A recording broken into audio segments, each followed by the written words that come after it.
जय हिंद दोस्तों। आज हम लोग पाचन तंत्र का यह दूसरा पार्ट डिस्कस करने वाले हैं। इससे पहले पाचन तंत्र के पहले पार्ट में हम लोगों ने पाचन तंत्र क्या होता है, पाचन तंत्र के क्या भाग होते हैं, आहार नाल, मुख गुहा में कौन कौन से पार्ट होते हैं, जैसे दांत, जीभ और लार के बारे में विधिवत तरीके से हम लोगों ने पढ़ा था। साथ में बताया था कि पाचन तंत्र कराने वाली कौन सी मुख्य ग्रंथियाँ होती हैं, उनमें कौन कौन सी इंपॉर्टेंट होती हैं और कैसे हमें उन चीज़ों को पढ़ना होता है। तो जिन लोगों ने वो वीडियो नहीं देखा है तो आप जा कर के पहला इसका पार्ट देख लीजिए पाचन तंत्र का। इसके बाद ये हम लोग दूसरा पार्ट आप आसानी से इसको देख लीजिएगा। तो चलिए आज की क्लास हम लोग शुरू करते हैं। उससे पहले जो लोग चैनल पे नए हैं वो लोग चैनल को सब्सक्राइब कर दें, साथ में बेल आइकन को भी प्रेस कर दें ताकि जितने भी वीडियो बनाएं उन वीडियो का नोटिफिकेशन आपको समय पर मिल जाए। तो चलिए देखते हैं हमने पिछले वीडियो में क्या पढ़ा था। तो सबसे पहले हम लोगों ने पढ़ा था कि पाचन तंत्र में मुख गुहा में दांत, जीभ और लार, ये जितने भी इससे इम्पोर्टेंट क्वेश्चन बनने थे सारा हम लोगों ने क्लियर कर लिया था। इसके बाद हम लोगों को ग्रसनी और इसके आगे के जितने पार्ट हैं उन सबको डिस्कस करना है। तो समझते हैं, यह ग्रसनी, ग्रास नली और अमाशय, इसके आगे जितने भी पार्ट पढ़ने हैं वो सब हम लोग यहाँ पे देखेंगे। तो चलिए चालू करते हैं हम लोग। सबसे पहले देख लेते हैं ग्रसनी क्या होता है। तो ग्रसनी गले में कुप्पी नुमा संरचना को ग्रसनी कहते हैं। तो जो ये पार्ट आप लोग देख रहे हो गले में, ये जो पार्ट होता है वो कौन सा होता है, वह ग्रसनी का ही पार्ट होता है। इसको आम भाषा में हम लोग गला कह देते हैं। आम भाषा में इसको क्या बोला जाता है, तो गला बोला जाता है। तो ये बात आप समझ में आ गई होगी कि ग्रसनी किसको कहते हैं, जो गले में कुप्पी नुमा संरचना होती है। आम भाषा में गला या इसी को टिटुआ बोल दिया जाता है। तो ये आप इसको आसानी से याद रखिएगा। अब देख लेते हैं ग्रास नली, या इसको कहते हैं ग्रसिका। तो ग्रास नली या ग्रसिका, तो ये जो पाइप आप देख रहे हो तो इसी को बोला जाता है, इस पाइप को ही बोला जाता है ग्रास नली या ग्रसिका बोला जाता है। ठीक है, अब ये क्या काम करता है, किस तरीके से इसका काम होता है, तो समझते हैं सबसे पहले हम लोग कि यह काम किस तरीके से करता है। तो देखते हैं कि यह पूर्णतः मांसपेशी से बना हुआ भाग होता है, जिसकी लंबाई कितनी होती है, 25 सेंटीमीटर होती है। ठीक है, यह केवल भोजन को अमाशय तक पहुंचाने का रास्ता प्रदान करता है। तो आप बात समझ गए होंगे कि इसका सिर्फ और सिर्फ काम क्या है कि भोजन को पेट तक, ऐसे आप भोजन गया और ये पेट तक भोजन लाना है। तो ये जो काम पाइप जो ये काम कर रहा है, इस पाइप को ही बोला जाता है ग्रास नली।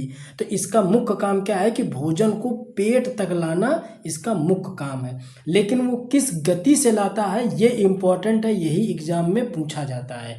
तो ग्रास नली क्रमानुकुंचन गति करता है, जिसके कारण भोजन मुख से लेकर के पेट तक पहुंचता है।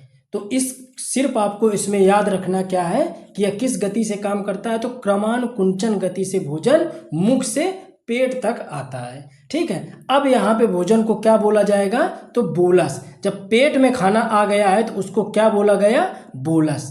तो यहाँ तक आपको बात समझ में आ गई। ठीक है, तो यह भोजन अभी क्या है, बोलस है। अब देख लेते हैं आगे हम लोग अमाशय। हमने क्या पढ़ा, सबसे पहले आपने देखा कि हमने पढ़ा ग्रसनी और ग्रास नली। इसके बाद आप पढ़ते हैं अमाशय, यानी इसी को पेट या इसी को उदर के नाम से जाना जाता है। तो पढ़ते हैं हम लोग अमाशय। देख लेते हैं अमाशय में सबसे पहले हम लोग इसके कितने भाग होते हैं, किस तरीके से यह फंक्शन करता है। तो देखते हैं, सबसे पहले हम लोग समझते हैं अमाशय, इसी को पेट, इसी को स्टमक, इसी को उदर कहा जाता है। मुख गुहा के बाद भोजन ग्रास नली से होते हुए पेट तक पहुंचता है। भाई यहाँ से खाना गया पेट में, यहाँ से जाने के बाद ये हमने बताया कि यह कौन सा भाग है, तो आपने बताया सर इसको हमने ग्रास नली कहा था। क्या कहा था, ग्रास नली। तो ये वाला भाग है ग्रास नली। ठीक है, यहाँ से होते हुए खाना आ गया कहाँ पे, पेट पे।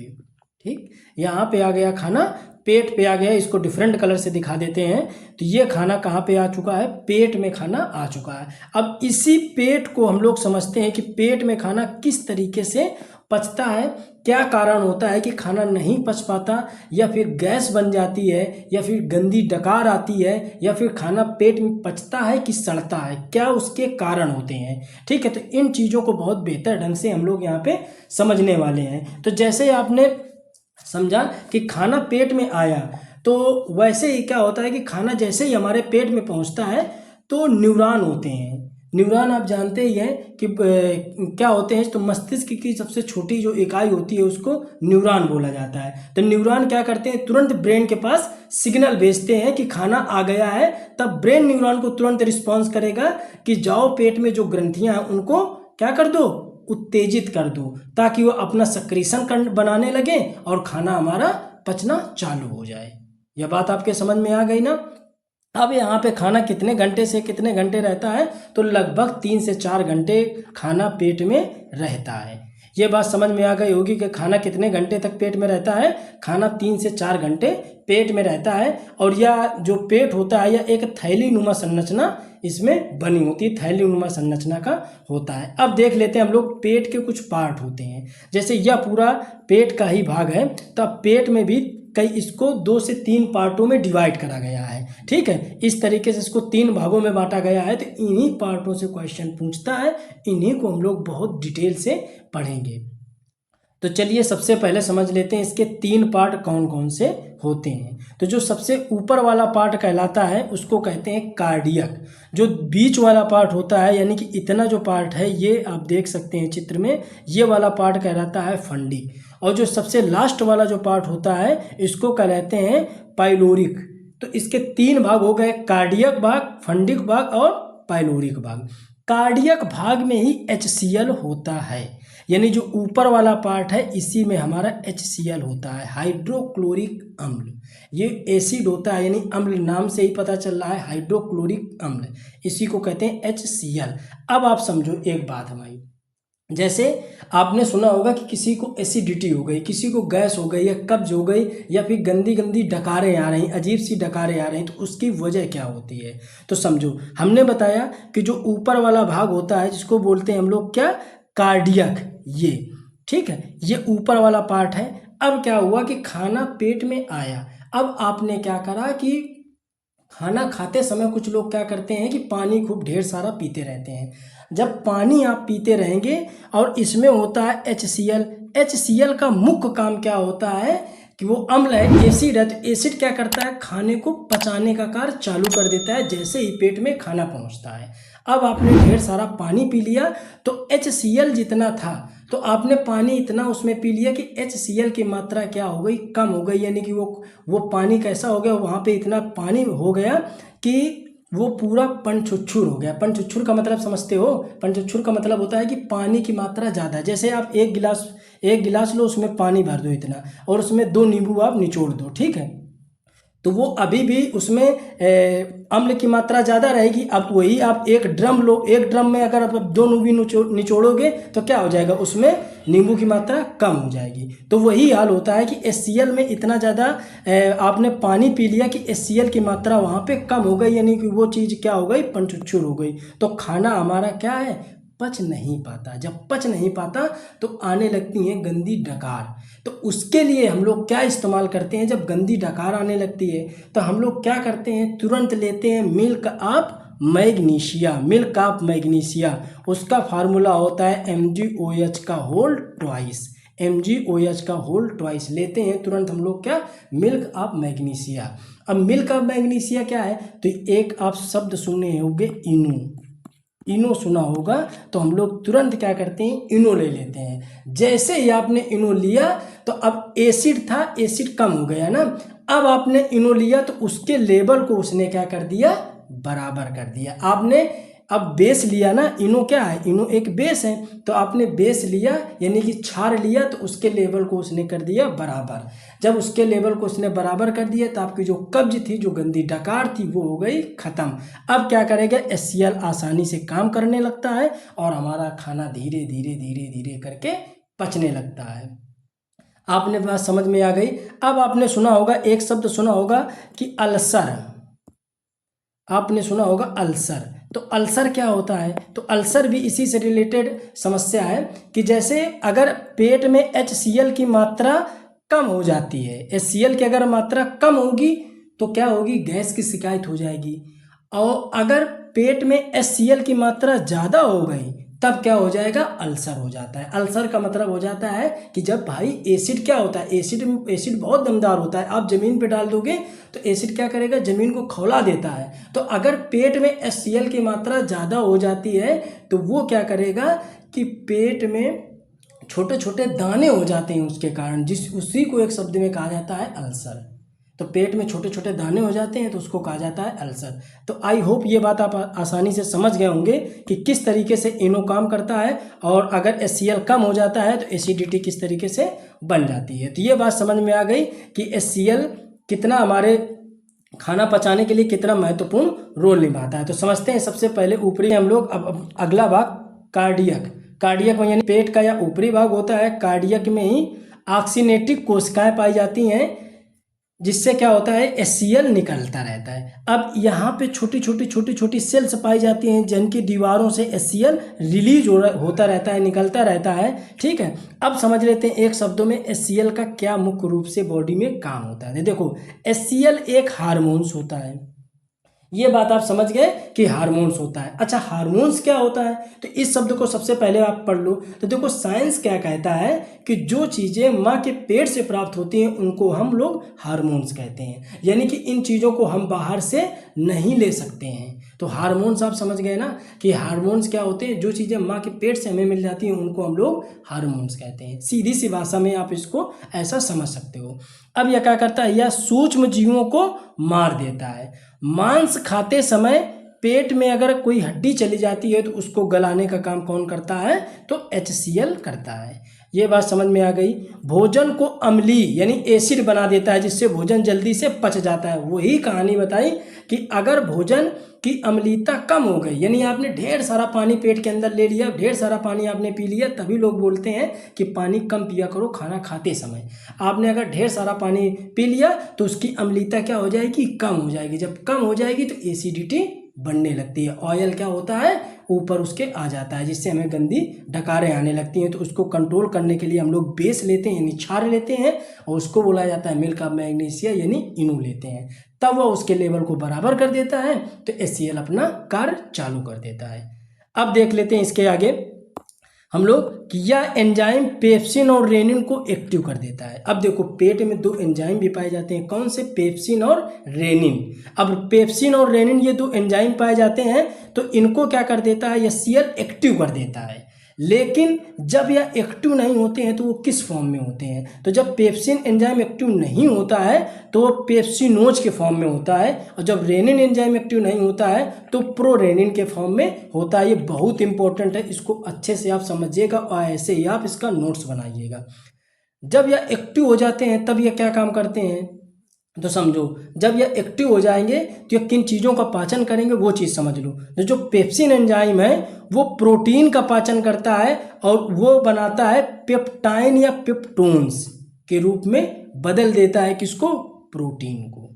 बात समझ में आ गई कि पेप्सिन क्या करता है, पेप्सिन एंजाइम क्या करता है कि प्रोटीन को पेप्टाइन या पेप्टोन्स में बदल देता है, और रेनिन एंजाइम क्या करता है, तो ये दूध का पाचन करता है। ठीक है, इसी कैसीन प्रोटीन ही है जो दूध को सफ़ेद रंग प्रदान करने का कार्य करता है। तो ये बात आपके समझ में आ गई। आपको याद रखना है पेप्सिन और रेनिन एंजाइम के बारे में। पेप्सिन और रेनिन, जिसमें से रेनिन खूब पूछा जाता है कि दूध का पाचन कौन करता है, तो रेनिन करता है। अगर आपने दूध पिया तो पेट में आपके दूध गया है तो उसका पाचन कौन करेगा, तो रेनिन एंजाइम ही करेगा। लेकिन दूध का अगर व्हाइट कलर किस कारण होता है, तो कैसीन प्रोटीन के कारण होता है।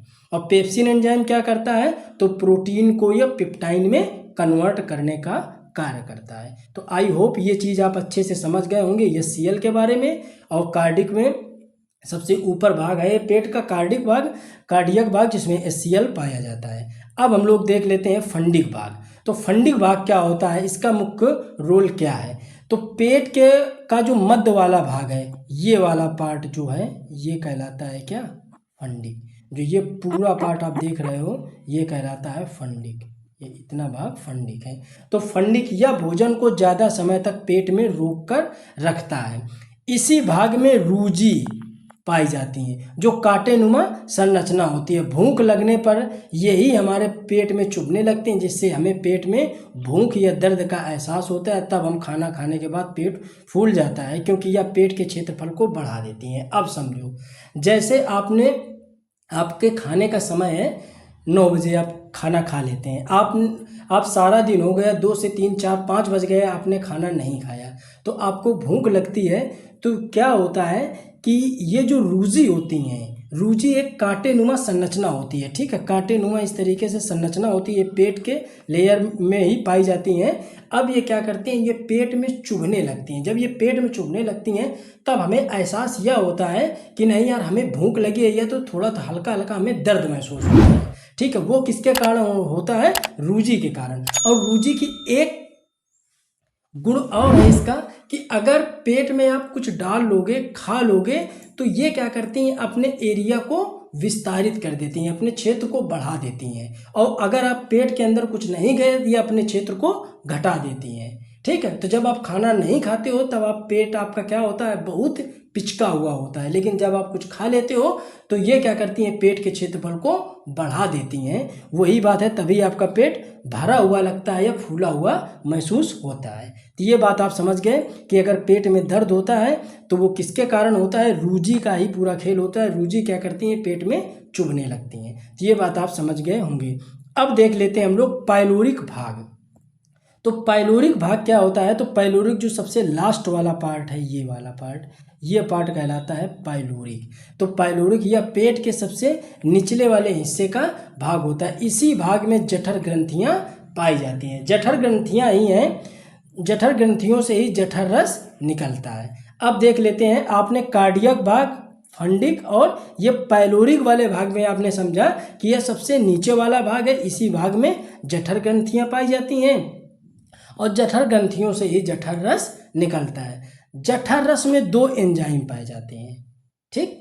आपने ऊपर पढ़ा कि पेप्सिन और रेनिन एंजाइम पढ़ा, तो पेप्सिन और रेनिन जो एंजाइम होंगे वो कहाँ पाए जाते हैं, HCl आपका ऊपर वाले भाग में पाया जाएगा। लेकिन पेप्सिन और रेनिन जो एंजाइम पाए जाते हैं, वो किस भाग में पाए जाएंगे, तो पाइलोरिक वाले पार्ट में पाए जाते हैं। तो पाइलोरिक वाले पार्ट में 2 एंजाइम पाए जाएंगे, कौन से, पेप्सिन और रेनिन, ठीक है। इनको एक्टिव कौन करता है, तो आपने इस ऊपर समझ लिया कि HCl, ठीक। अब ये क्या करते हैं, पेप्सिन के बारे में बता दिया, प्रोटीन को पेप्टोन्स में बदल देते हैं। और रेनिन एंजाइम क्या करते हैं, दूध को पचाने में सहायक होते हैं। तो ये बात आपके समझ में आ गई होगी कि पाइलोरिक भाग में और फंडिक भाग में और कार्डियक भाग में क्या क्या होता है, और किस तरीके से कौन सा अम्ल और कौन सा एंजाइम कहाँ पे व्यवस्थित होता है। तो यह बात आपके समझ में आ गई होगी। अब आपने समझ लिया कि अब पेट में कुछ पचा हुआ तथा कुछ बिना पचा हुआ जी भाग खाना होता है, जिसको हम लोग काइन बोलते हैं। कार्बोहाइड्रेट लगभग 70% पच जाता है मुंह में, और पेट में प्रोटीन पच जाता है 80 से 85% पेट में। और वसा का पाचन कहाँ होता है, छोटी आंत में। तो छोटी आंत में लगभग सारा खाना पच जाता है। तो जो वसा था, तो प्रोटीन था, तो प्रोटीन का पाचन कहाँ हुआ, तो पेट में हुआ। और कार्बोहाइड्रेट का पाचन कहाँ हुआ, तो मुख में हुआ। तो ये बात आप समझ में आ गई होगी आपके कि मुख में किसका पाचन होता है, तो मुख में कार्बोहाइड्रेट का पाचन होता है। पेट में किसका पाचन होता है, तो पेट में प्रोटीन का पाचन होता है। और वसा का पाचन कहाँ होता है, तो वसा का पाचन छोटी आंत में होता है। तो लगभग जो खाना है, वो संपूर्ण प्रक्रिया छोटी आंत में संपन्न हो जाती है। तो अब देख लो कि जब यहाँ पे, अब इस चित्र से समझ लेते हैं हम लोग, ऊपर वाले फिगर से, कि ये था, तो मुख गुहा में यहाँ पे कार्बोहाइड्रेट का पाचन हुआ। तो यहाँ पे आपने खाना को क्या बोला था, बोलस। क्या बोला था, बोलस, ठीक, बोलस बोला था। अब ये खाना पेट तक आया, तो इस खाने को अभी तक नाम क्या दिया गया, बोलस। लेकिन पेट में प्रोटीन का पाचन हो गया। पेट में किसका पाचन हो गया, प्रोटीन। तो अब 2 चीज़ें पच चुकी हैं, एक चीज़ पच चुकी कार्बोहाइड्रेट लगभग, और एक पेट में पच चुकी प्रोटीन लगभग। तो अब बचा क्या, वसा बचा। तो जब ये खाना पेट से होकर के छोटी आंत में जाता है, तो छोटी आंत में जब खाना जाएगा, तो इसको बोला जाता है क्या, काइन। क्या बोलेंगे, काइन। तो अब पेट में छोटी आंत में वसा का पाचन होगा और जो अभी भाग नहीं पचा है उसका भी पाचन छोटी आंत में हो जाएगा। कहने का मतलब कि संपूर्ण खाना लगभग छोटी आंत में पच जाता है। तो आई होप ये चीज़ें आपको अच्छे से समझ आ गई होंगी, किस तरीके से पाचन क्रिया संपन्न होती है, किस तरीके से भोजन हमारे पेट में आता है और वो किस तरीके से उसका प्रोसेस, ये आपने अच्छे से समझ लिया होगा। तो एक बार देख लेते हैं। यहाँ से पेट में मुंह में गया, मुंह से ग्रास नली से होते हुए पेट में गया, पेट से होते हुए वो छोटी आंत वाले भाग में जाएगा। वहाँ से सारी क्रियाएं आगे हम लोग पढ़ेंगे। तो अगले वीडियो में हम लोग छोटी आंत, बड़ी आंत और मल द्वार ये पूरा कंप्लीट कर देंगे। इस वीडियो को कर इसी में देते, लेकिन आपका वीडियो का लेंथ बड़ा हो जाता है, इस वजह से हमने सोचा कि छोटे छोटे पार्टों में आपको ये चीज़ें समझा देंगे। तो अगले पार्ट में इस यूनिट को हम लोग कंप्लीट कर देंगे। इसके आगे फिर अगले यूनिट को हम लोग पढ़ने वाले हैं। तो दोस्तों वीडियो कैसा लगा? अगर वीडियो अच्छा लगा है तो वीडियो को कम से कम प्लीज़ एक बार शेयर ज़रूर करें और वीडियो को लाइक करें। जो लोग चैनल पे नए हैं वो लोग सब्सक्राइब कर दें और बेल आइकन को प्रेस करना ना भूलें। मिलते हैं अगले वीडियो में। जय हिंद, जय भारत।